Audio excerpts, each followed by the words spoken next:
So years ago, when I first started my YouTube page, I started reviewing an anime series that I liked. Then after that, I just started changing the videos.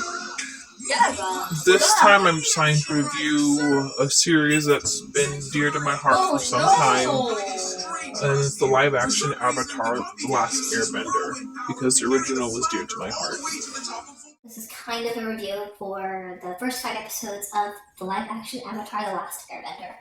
So I saw this when I was a bit younger, and I really liked the original. And then with the whole Shyamalan movie, was a bit of disappointment. So I was kind of excited for them to make the live action, and I was excited about the visual effects and everything. So I haven't seen the entire series yet of the live action version, but overall I think it's pretty good. I do think there was some issues.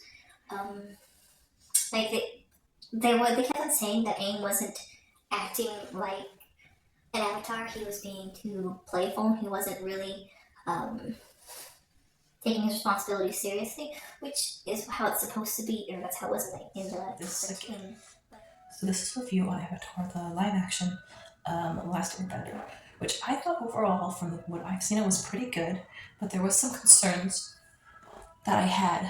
But mostly it was the fact that they were saying that Aang was this playful, carefree guy, but they didn't really show his playful, carefree side. So I feel like, they showed his cheerfulness, but I feel like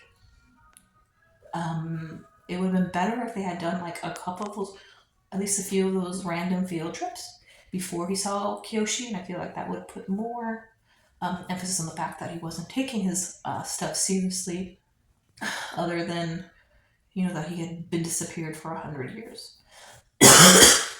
So that's probably my biggest issue that I had with it, honestly. Overall, though, I thought the characters was really good. I did like some of the additions. I like how they went more in depth into Ko as the Fire Nation a little bit, and I really liked the combination, how they combined the episodes in the series. In the episode Omashu, I really liked how they streamed those together. I didn't want to get too many spoilers because I know that people are still watching the show. Those were the biggest things that I noticed. There were some things also that I noticed people were upset, complaining about the casting for Zula and Ty Lee. A lot of people who are from the East Asian area have rounder faces when they're younger, and then when they get older, they're a little bit sharper.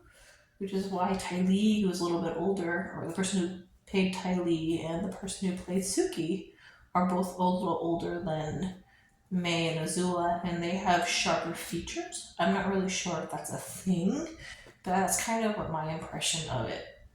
Now, Boomy I was a little confused about.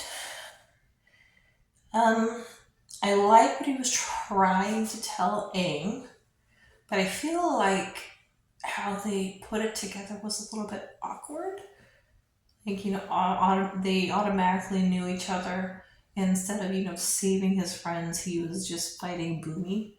I think Boomy was just trying to teach him a lesson. So I'm not quite sure why they did it. But it wasn't terrible, I suppose. The guy who played Boomy actually did a really good job with his expressions. And it kind of gave the impression of him being more intimidating, or a little bit more crazier than the anime, so I thought that was really good as well. Sokka was pretty much on point, and I actually liked what they did with Katara. They made her a little bit more childish instead of acting like everybody's old mom. They kind of just made her a very loving person. And I love how they show her progress as a bender versus just not being very good and then being super good at the end of the season. So those are kind of my thoughts on it. I have not seen the last 4, at least the last 3. I will be probably checking those out tomorrow and go from there. What do you think? What are your impressions on the show?